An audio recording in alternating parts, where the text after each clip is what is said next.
Welcome everyone. This is a general reading for all the water signs, which would be Pisces, Cancer, and Scorpio, for the period of time, which is Gemini season. So about May 21st through about June 21st.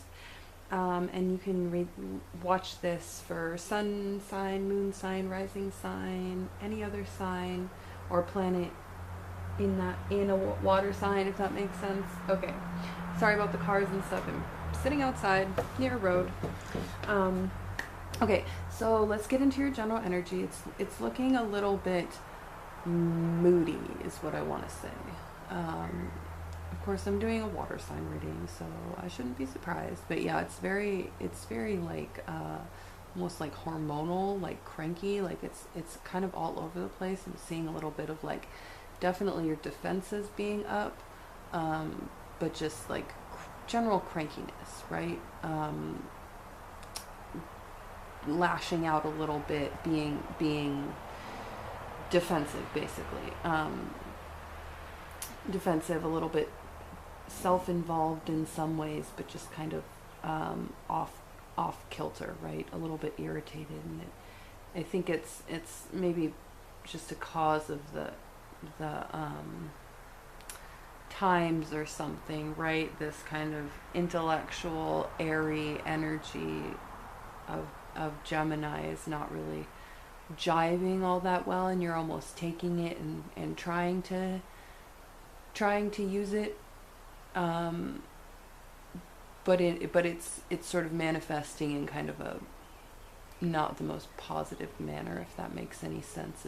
It's a little bit like unrefined, I guess, like taking up some of the more negative things of what we think of when we think of like an earth sign or something like that, a sort of a maybe a little bit cold, shut off, a little bit too sort of in your head, and a little bit too what's the word, like paranoid, kind of, right? Like looking too far into things, analyzing things a little bit too much, but it's not really your strong suit, at least in so far as this reading goes in this time frame, right? It's a little bit overwhelming. It's kind of making you irritated, right? And kind of lashing out a little bit, maybe. And there is sort of like this idea that it's going to end a little bit, right? So that's nice that it's just a sort of temporary thing that really may be just a cause of this season or this time, but it's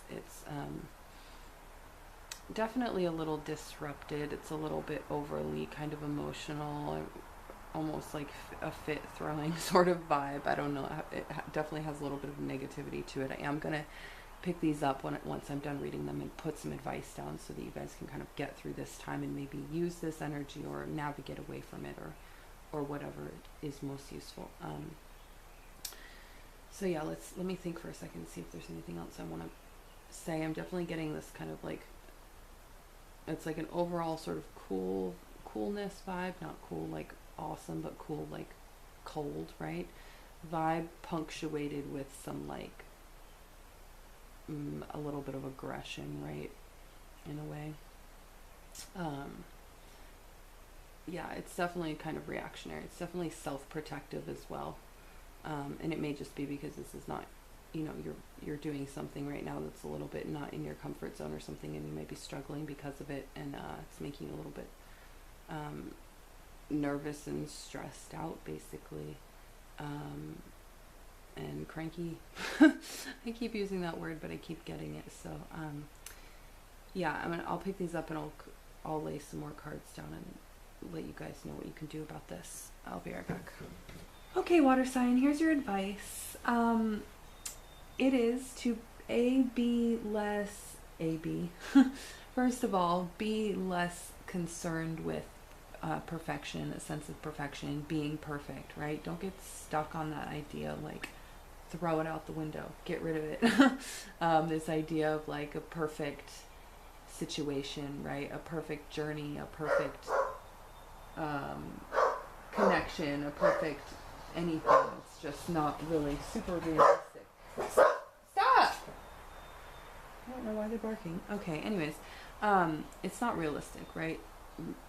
None of us excel in everything. Most of us don't excel in most things, right? That's just the way it is. And you're allowed to do that. And so the second part of this ties into that, which is to have a little bit of pride in that fact, almost like it's okay, first of all, to not be an expert in things, to not know jack shit about things, to be fucking up, especially in the beginning, right? It's important. The important part is that you're trying and you're doing what you want to do, and you're putting energy into it and that kind of thing, right? Not that you're excelling at it immediately. And then to have pride in your ability to control yourself, if that makes any sense. Like, you can have your opinions and your emotions about things and your feelings about things, right? But you don't necessarily have to externalize them. You can just have them. They can definitely inform what your actions and your worldview and stuff like that, but you don't have to prove that to anybody. You don't have to prove who you are, right? Who you are is it just is. It's not something you really even can prove. And then it's also talking here about having a sense of pride insofar as not being as easily kind of swayed, right? If you're so worried about being perfect about these things, you're really letting that affect you and affect your moods, affect your emotions, and in turn affect your productivity, affect the way you can learn what you're trying to learn, do what you're trying to do, accomplish what you want to accomplish, right? Is this sort of overthinking and this sense of perfection and this sense of low self-esteem, I guess, when it comes to that kind of thing. To realize that that's not reality, basically. and to want to have a little bit more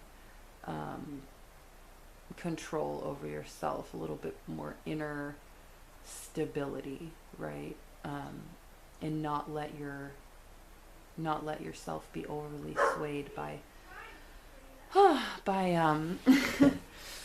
by all the little things that are kind of irritating and annoying and don't go perfectly right and don't go exactly how you think that they should go, and that kind of thing, right? And that includes other people's behavior, your own behavior, that kind of thing. To be let it roll off your back a little bit more by being a little bit more strong within yourself. Have that sense of pride rather than having that pride against, this idea that you're imperfect, rather than saying like, no, I'm not, I am perfect. Of course, that's an extreme version, but whatever, to have a sense of pride over the fact that, you're not so easily riled up, I guess. Or to try to be less easily riled up, to try to be a little bit more, your sort of center of yourself, if that makes any sense, to center yourself. I'm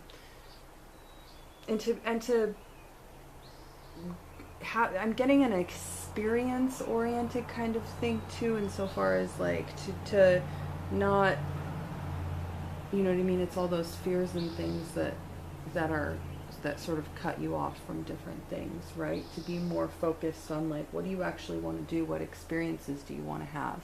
And how are your fears stopping you from that? How are these preconceived notions about what is perfect and what is correct stopping you from that? Or can you let go of that a little bit and just go with the experience and let the experience itself teach you, right? Rather than you sort of trying to control everything, because that seems to be leading to some frustrations. So I think if you kind of let go a little bit, realize that you can be strong inside of yourself without having to externalize control over everything, that should help ease this a little bit and bring a little bit of positivity to this time, help you make something out of it rather than just getting lost in like trying to stay afloat, right? Help you actually be in the moment a little bit, forget that idea of perfection. I am seeing that you are a little bit stuck on that, right? So you want to get stuck on something else, get stuck on the idea of the experience, stuck on the idea of imperfection, right? And the idea that everyone's imperfect and you know, the future's a mystery and all that kind of stuff. So yeah, I hope that this helps. Let me know if it did, and thank you for watching.